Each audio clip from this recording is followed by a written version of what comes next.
Het Cambuurjournaal wordt mij mogelijk maken door bouwgroep Dijkstra Drijsma, KKFH Kozijnen en Wieda Vermogensbeheer.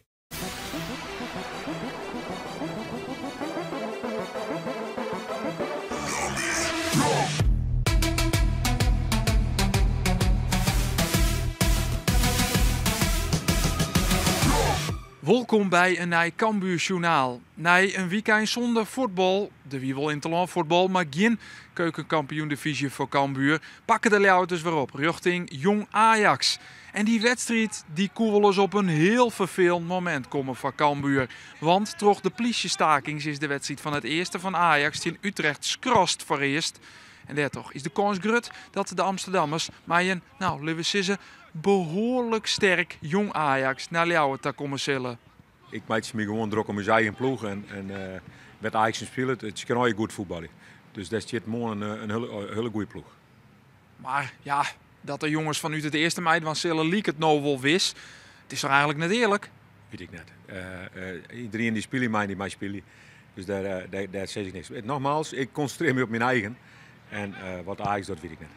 De drie spelers die het in de laatste dagen van de transferperiode naar Leeuwen kwamen, die trainen intussen al een week als 2 mei.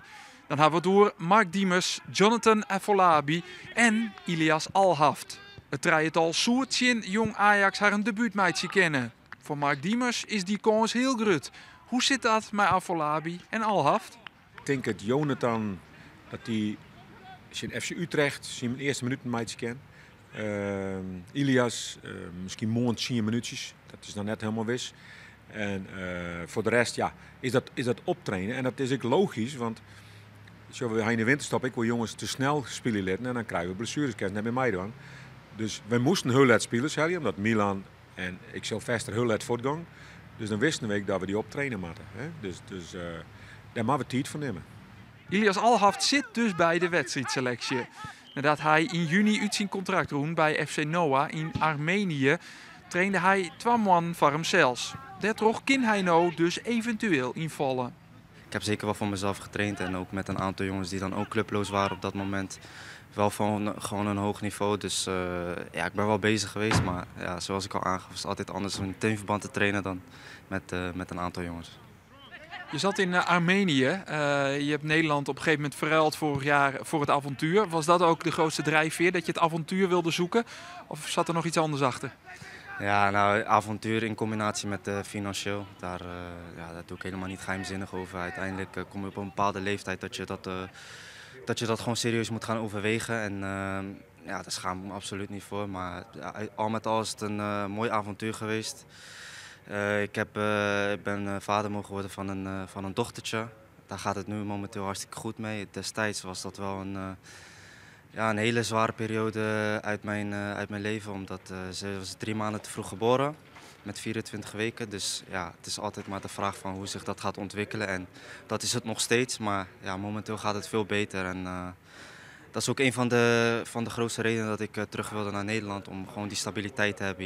Hier is de zorg van... Ja, zo niet de beste zorg die je hier kunt krijgen. Dus ja, dat is zeker een reden geweest om weer terug te gaan naar Nederland. De opstelling van Cambuur mij zoals onkundige Wiebe Kooistra en Mark Diemers in de basis. Maar ook Tyriek Messera op linksback. Hij krijgt de Vakker, Boppe, Pol en Marsman. De tweede wedstrijd in het Kooistadion, maar de eerste op Joentiet met de stadionlamp moon. En dat jouwt vanzelfs altijd krijgt wat extra effect. Cambuurtje een jong Ajax zonder al te volle spelers uit het eerste. Dit is een kopbal van Michael de Leeuw die te voeten dadelijk invalt. Alleen nog de onvaller hier terug, zoals skiertjochter Kevin Puts uitbeeldt. Daarom gaat het doelpunt net terug. In de verhelling is in die te zien dat de Leeuw Sint-Stander een trio jouwt. En dus is dit een terugbesluit van de skiertjochter. Jong Ajax dus, eens mij de eigen ploeg. De jet disse Jaden Banel bij. Tjinoer Stoerla Ottersen, nou, die gaat het bos kien. Master Shen, alle bewegings. En voort de goede actie van Banel. Kona doet dan de spits. Maar die krijgt hem net op een goal. Het binnen jonge talenten, maar ze kunnen zo goed voetballen. En daar gaat Ottersen nog even kennis mee maken. van het eerste overtal speelt het eens alleenig de keeper, Diant Ramai. En die krijgt genoeg het wand, zoals hier bij deze vrije trap van Mark Diemers, het schot van Ottersen. Maar er is de redding van die keeper van Ajax. De Duitse keeper die vaak hier nog de eerste doelman wie bij het eerste. Maar nou, de tweede man is efter Remco Pasveer en daarom mij jong Ajax mij. Goeie mogelijkheid voor Ottersen. In de tweede helft dan. Geen wissels bij beide ploegen. Je gaat Wiebe Kooistra over de linkerkant. Krijgt de bal met een beetje geluk bij Mercera. Die vindt Mark Diemers. Een heel soort voetbal van Cambuur kant begint bij Diemers. Het schotje van Ottersen. Maar de redding is op een ei van Ramai. Zo komt het meeste gevaar van de Jos Beck van Cambuur. De Leeuwarden die nog net een heel soort creëren. Maar wel de boppelissende partij binnen. Alhoewel net in die eerste fase naar het skoft. Hier komt Ajax namelijk weg met Banel. Banel die vindt in de midden Konadu. De bal blijft wat lissen. Komt voor de voeten van Mokio. En hij valt erin. Hoe is het mogelijk? Jong Ajax komt op een 1-0 voorsprong. Met tank on Jordi Mokio. Ja, hoe maakt het er hem? Hij had er wat geluk bij. Want zijn Scott wordt onrekken trof verder de Jong. Werd door de bal boetenberik van Thijs Jansen in de goal valt. Een heel klongelig doelpunt. Wat echt wel een beetje past bij de fase dat Cambuur op dit stuit in zit. Het zit de Leeuwarders beslist net mij. Maar de ploeg van trainer Henk de Jong zal reactie tonen matten. Hier Remco Balk, jouwt hem aan. Ottersen verder de Jong. Maar het schot wordt blokt.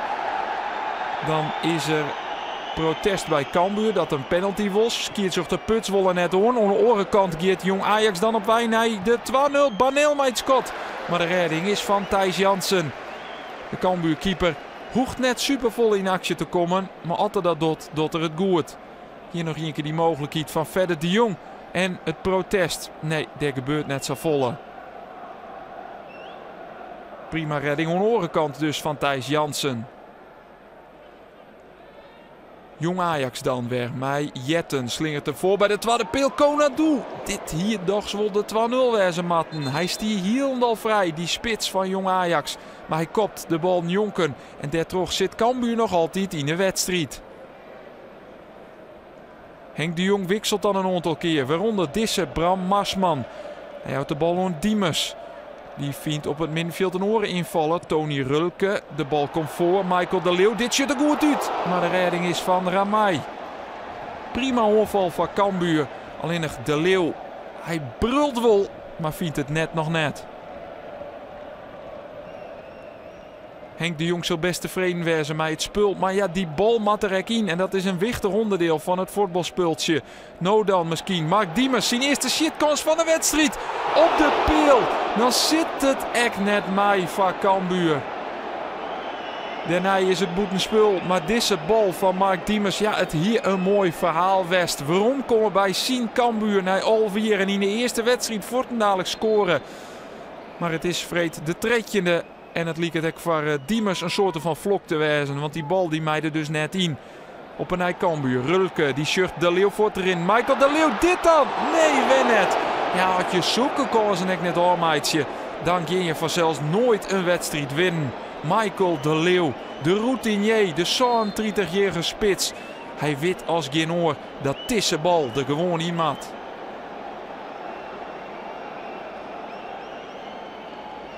En dan liep het deze wedstrijd weer op de wedstrijden die het Cambuur jaren spelen. Het is in Helmond Sport, het is in Top Os. Genoeg kansen, maar hij wil er maar net in. Of toch nog Stijn Potma een oor invallen. Maar nee, destijds Diant Ramai in het paard. Hij mijt er echt net in bij Cambuur. Want hoe is het mogelijk dat die keeper hier nog on zit op die i-set van een oren invaller, Stijn Potma. Ramai weet het nevens mij zelfs net eens. Maar hij zwaagt er wel voor dat Cambuur met 1-0 verliest van Jong Ajax.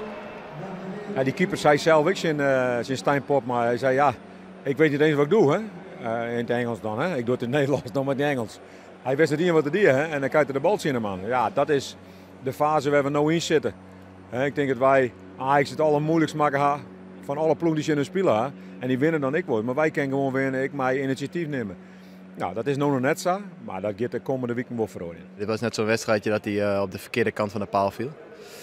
Maar ja, ik denk dat we vandaag oppermachtig waren. Zeker de laatste 30, 35 minuten.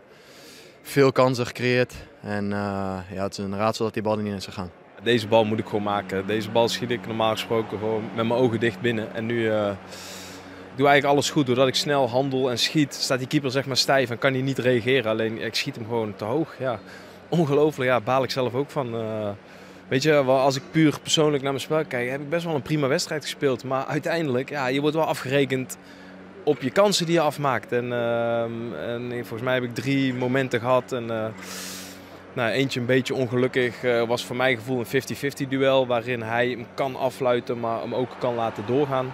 Maar verder, weet je, uiteindelijk word je afgerekend op je kansen die je afmaakt. En hoeveel goals je dan maakt. En, ja, dus ik ben daar zelf ook wel kritisch op mezelf. En dan baal ik ook wel van dat ik zo'n moment dan laat liggen. Want ik wil ook heel graag zeg maar, dit stadion in vuur en vlam brengen. En weet je, we werken met z'n allen zo hard. En we hebben vandaag best wel een goede wedstrijd gespeeld. Weet je. Er zat best wel wat combinatievoetbal in. En ik vond ons de betere van het spel hebben. Alleen denk ik net na rust waren we even, denk een minuutje of 10 dat het even iets minder was. En daarin scoren hun ook die goal in die fase. Maar daarna pakken we het weer op en zijn we eigenlijk wel weer bovenliggend, kregen momenten, bal op de paal.